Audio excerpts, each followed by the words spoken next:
After Japan broke apart, the most important question was no longer who had the oldest title. It was who could actually rule a province. In the late 15th and early 16th centuries, many parts of Japan were controlled by regional warlords known as daimyo. Some came from old military families. Others rose from below. What they shared was not just ambition. They had to build practical power. A daimyo needed land, but land was not just scenery on a map. Land meant rice production. Rice meant taxes. Taxes meant soldiers, horses, weapons, storehouses, and rewards. Before a lord could fight effectively, he needed to understand what his territory could produce.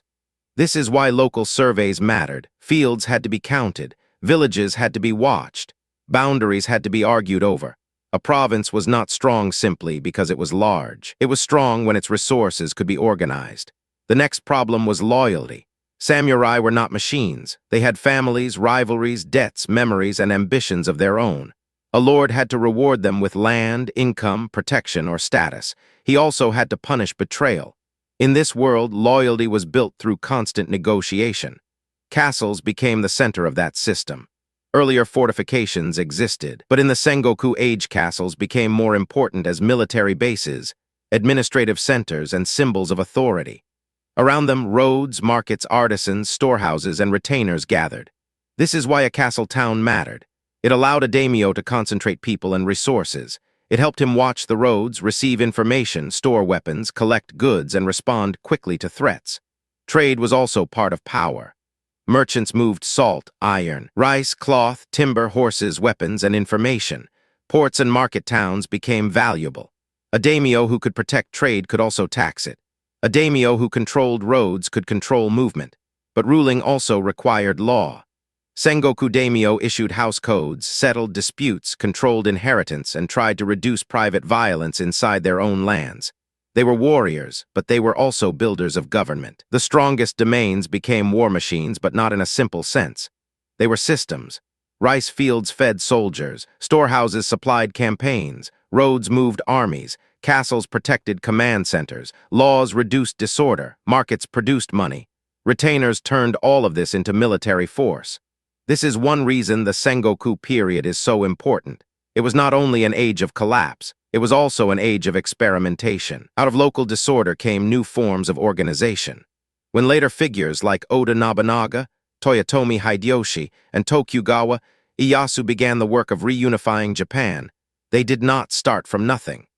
They inherited a world in which regional lords had already learned how to turn provinces into disciplined centers of power. To understand the age of samurai warlords, we have to look beyond the battlefield. The real story is not only who won a battle. It is how a lord built the machine that made victory possible. There is another important point. Daimyo power was not the same everywhere. Japan was mountainous, regional, and deeply local.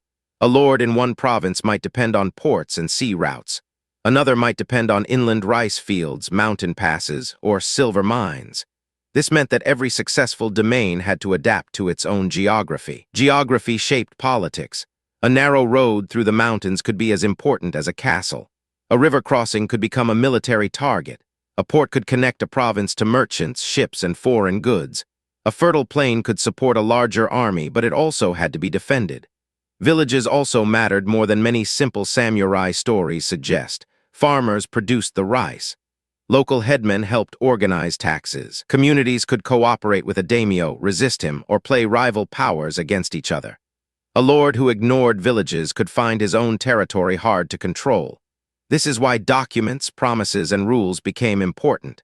Sengoku rule was violent, but it was not only violence. Daimyo used written orders to settle disputes, define obligations, protect markets, and regulate retainers. In a world of conflict, written authority helped turn temporary control into lasting rule. Families were another part of the system. Marriages created alliances. Hostages created trust and pressure. Adoption could solve succession problems. A daimyo family was not only private, it was a political machine. And because succession was dangerous, many domains were unstable from within. Brothers, uncles, sons, and senior retainers could all become rivals. A strong enemy outside the province was dangerous, but a divided family inside the castle could be even more destructive. So the rise of the daimyo was not a simple story of strong men winning battles. It was a story of administration under pressure.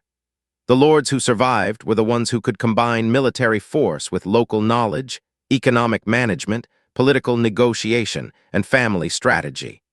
This is what made the Sengoku period so dynamic. The collapse of central authority did not leave an empty space. It created a competition to build new forms of authority from the ground up.